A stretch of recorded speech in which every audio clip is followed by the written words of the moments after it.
Dito pala mga kababayan yung ating Pangulong Bongbong Marcos bumisita dito sa amin sa Sorsogon, yung kalapit province namin.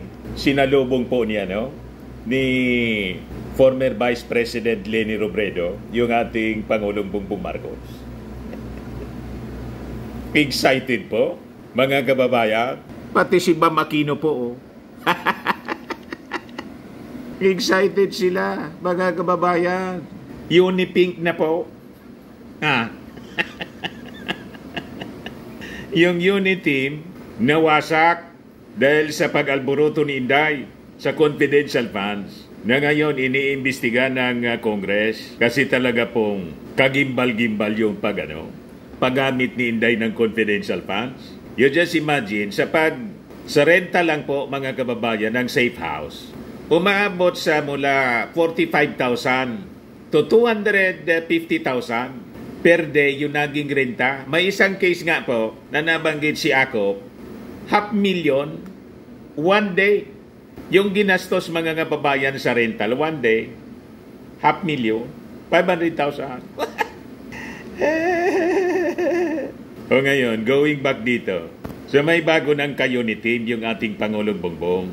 Unipink. Ayan po. Si Governor Ramor ng Sorsogon, Uniteam with Unipink. Kasanggayahan Festival kasi po. Ayan po. Unang hakbang sa paghilom. Sabi dito po. Ngayon, yung dating ka-Uniteam po, pinagabol na ng Congress. Ginigisa po ng Congress ngayon, Committee on Good Government and Public Accountability. At yung Senado mga kababayan, ang sabi sa latest balita po, sa gustong investigasyon na gagawin din para tapatan yung Quadcom sa issue ng AJK, buti hindi pumayag mga kababayan si Chis Escudero. Ayan po, Escudero, De La Rosa must not lead drug war probe to avoid charge of bias. So buti naman po. But before ko mga kababayan ibigay sa inyo yung mga balitang yan, click subscribe muna dito sa ating YouTube channel and hit the notification bell para lagi po kayong updated sa mga kaganapan dito sa ating bansa. Like and share na rin po ninyo ng ating video. At huwag na rin po ninyo na skip yung ating mga commercial ads para tuloy-tuloy lang ang pag-unlad ng bagong Pilipinas.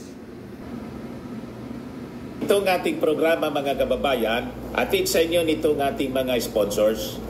Firmax Firming and Lifting Cream. Pinapay po sa mga pulses in affected area. Mainam po ito sa mga pains at paninigas ng mga kaso-kasuan. Ito sa mukha naman yung application, anti-aging, Automax po siya. Ito ay Glow 60 mga kababayan. Whitening po siya. Made in South Korea. Ito naman po, Ningxia Red Mixed Fruit Drink. Gawa po siya sa goji berry. May anti-cancer properties po siya. At sa mga nagana po ng malinis and spacious fitness gym, pumunta lang po kayo sa aming Colossal Fitness Gym. May Grab Car Rental din po kami. At bills payment po sa aming office. At saka sa mga mahilig po sa mga imported bags, manood po kayo sa live selling ni Madam Eileen Rosales sa kanyang Eileen Closet po. Pati mga shoes, ito yung kanya po. Ito yung kanyang page. Kita ninyo, napakagandang mga online selling po siya. Si Madam Eileen Rosales. Cellphone number niya po, 773-798-7816. Balikan natin yung napakagandang pangitain. Excited po si dating Vice Presidente Leni Robredo, pati si Bam Aquino po. Panoorin natin. Sa Sorsogon siya. Di ba, mga kababayan? Ulitin natin. Ayan po.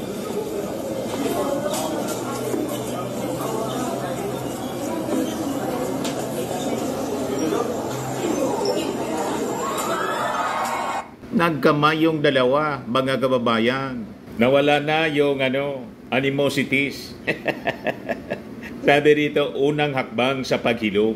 Abang yung ka-Unity mga kababayan, dininay yung ating Pangulo. Iniman na niya kami naging magkaibigan niyan. Sabi ng ating Pangulong Bongbong Marcos, kalakuan niya, magkibigan kami, maybe niya, I've been deceived, nabudol. Yan o, President Marcos and former Vice President Leni Robredo were seen together in public for the first time since 2022 elections. During an event in Sorsogon, ngayong araw na to, Marcos briefly exchanged greetings with Robredo and former Senator Bam Aquino. Senate President Chis Escudero, who invited Robredo to the event, explained that she was present to welcome Marcos on behalf of the Bicol region. Inintay po. Winelcome pa ni Leni. Alam na this. Malamang si Leni, mga kababayan, maging parte na ng koalisyon. O, diba?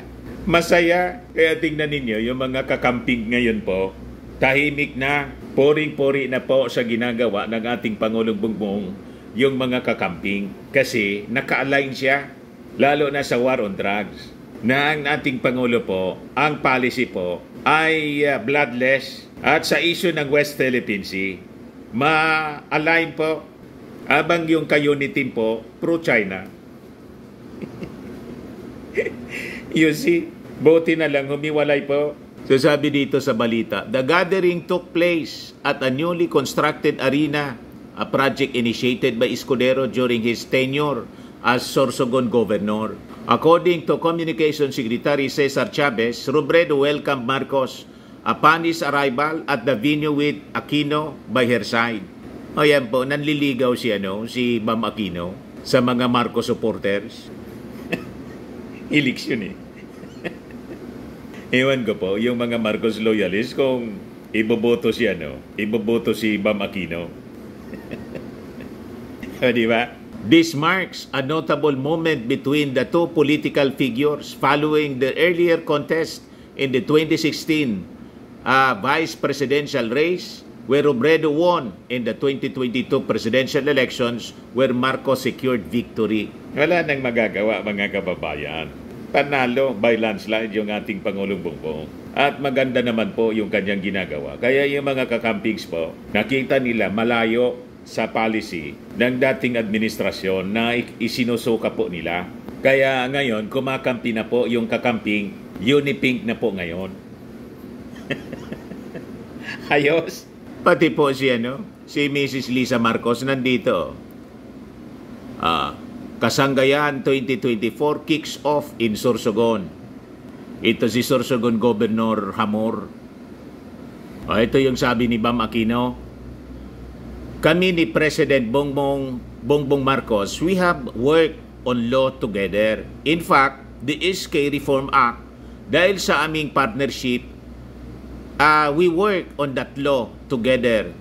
Even if andyan ang aming pagkakaiba historically, and even in our positions, even on many positions, I think lahat naman ng senador ngayon, sana, in my case, may kakayahan tayo to set aside these differences para makapagpatupad ng mga batas na mahalaga.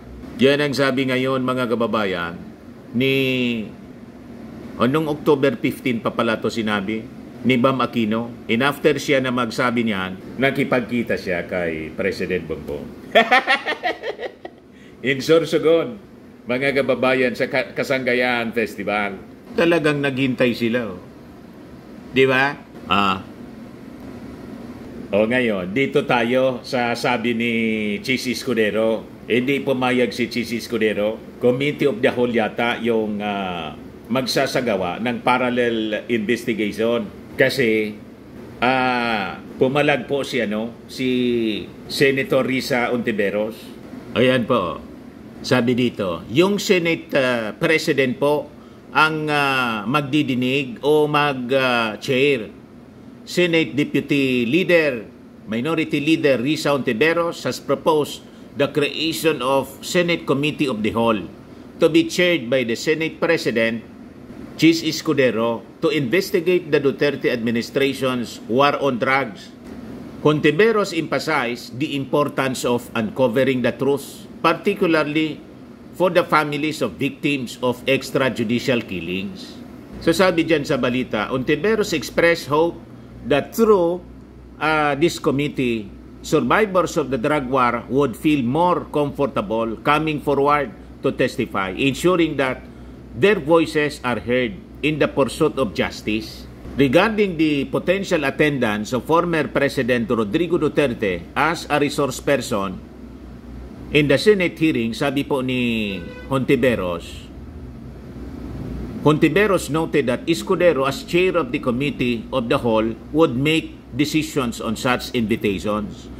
When asked about Senator Bato de la Rosa leading a separate Senate inquiry, Hontiveros explained that the advantage of a Committee of the Whole is that it allows all senators equal participation with the Senate President overseeing the hearings. So, hindi sila papayag na ang maging chairman, ang mag-hold ng committee hearing po, si Bato at saka si Bongo. Kasi lalabas niyan mga kababayan, siya yung akusado, siya pa yung judge, presiding judge. O diba, mga kababayan, lutong Macau. Whitewashing ang kalalabasan niyan, mga kababayan. Moro-moro investigation, drama.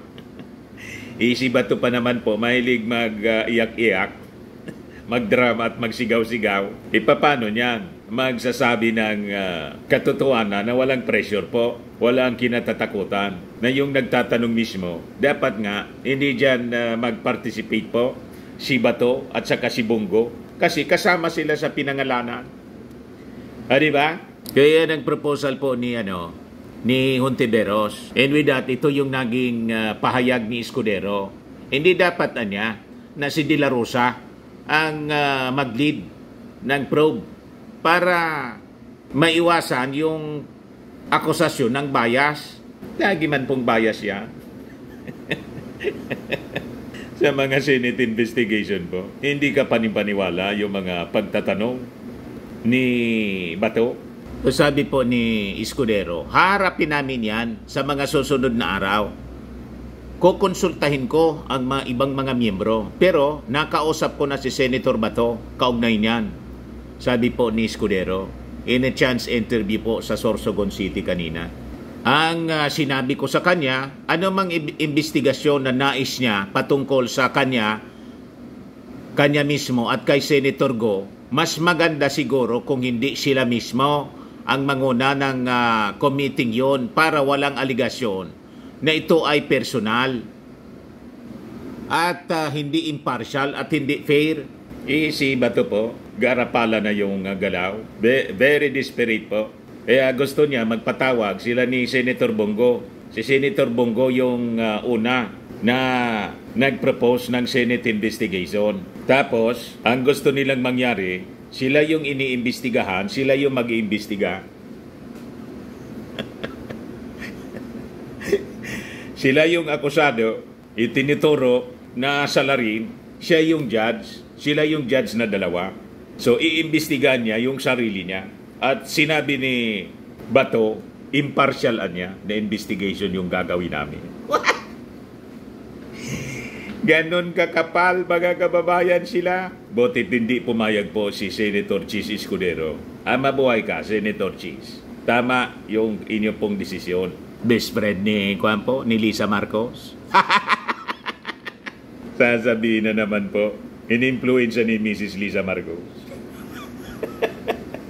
Yan ang sasabihin po ng mga nausog vloggers. O ngayon, yung pag-deny ni Bongo na namigay ng pera, kinontra ni Bato, nilaglag na po ni Bato.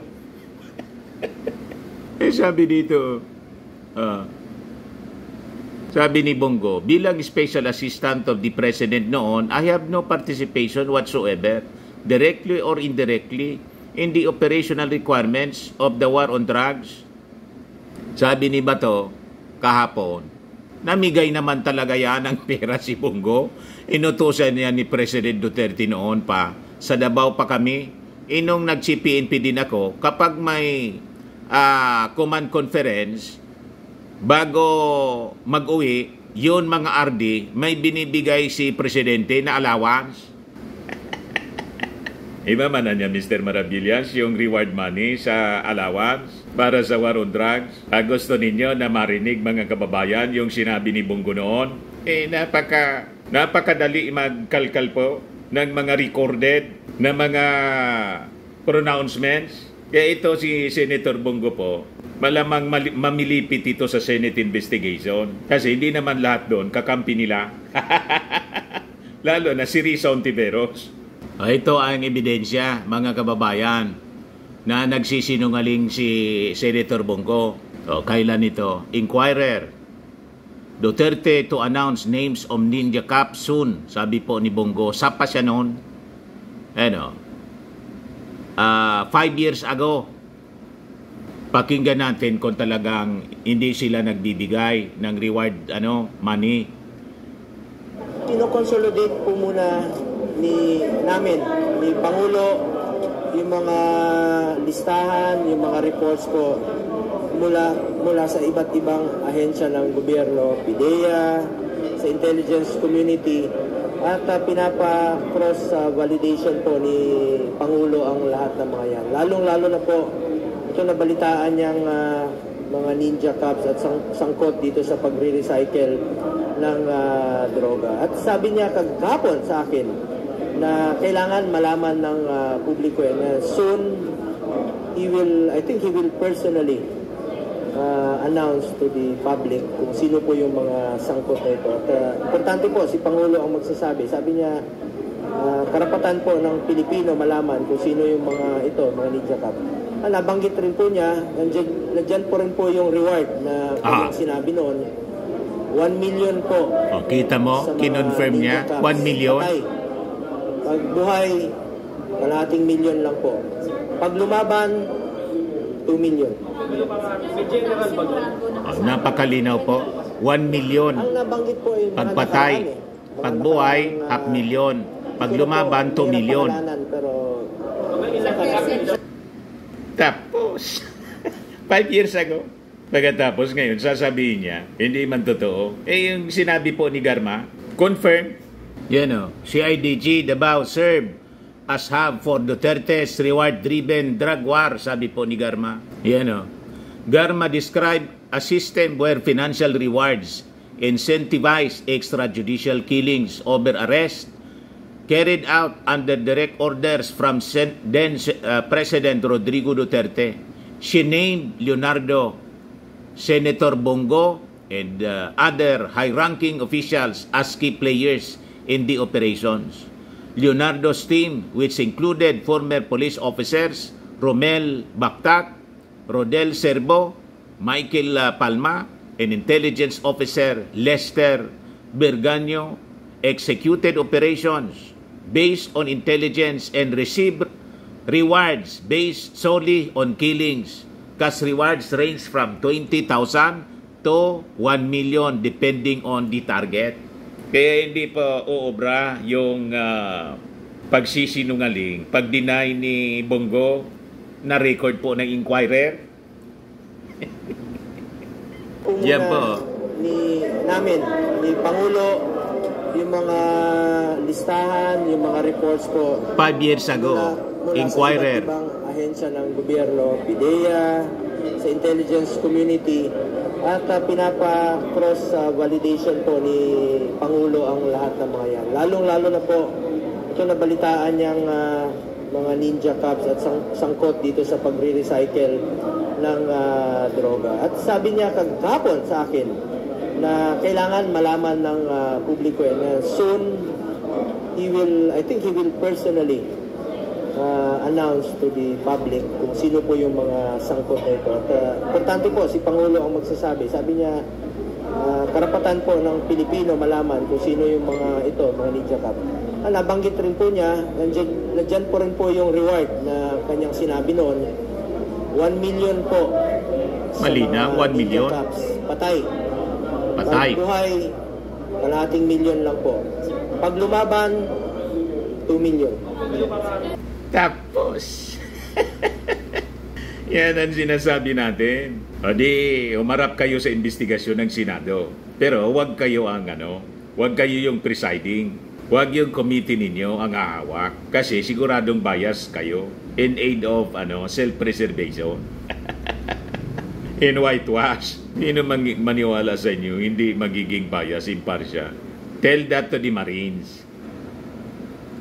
Sa mga naganap ng malinis and spacious fitness gym, pumunta lang po kayo sa aming Colossal Fitness Gym. We also offer Grab Car Rental with our brand new 2023 model ng Toyota Innova. We also accept booking for those who are planning to travel via PAL, Cebu Pacific, and other airline companies, local and international, and bills payment for Meralco Bills, PLDT, Aleco Bills, etc. Ang Colossal Fitness Gym is located at 3rd floor Security Bank Building, Landco Business Park, Legazpi City, Albay.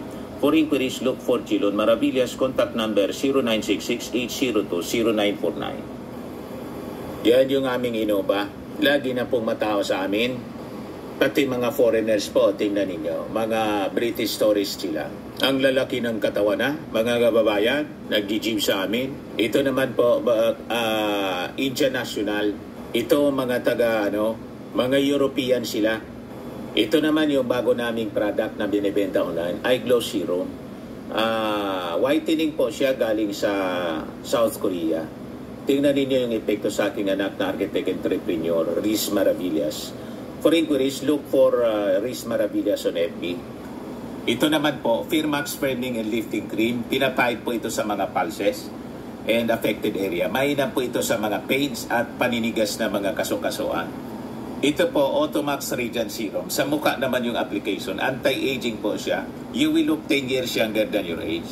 Sa mga cancer patients naman po, baka lang gusto ninyo itong itry. Nengxia Red Mix Fruit Drink. Hindi man po siya gamot, food supplement siya. Kaya lang, gawa siya mga kababayan sa goji berry. Yung goji berry may anti-cancer properties. Yung mga inquiries ninyo, dumiritso na lang kayo sa aming messenger sa Facebook para masagot namin agad. Ayos po. Ako po si Dante Maravillas. Bye-bye. God bless.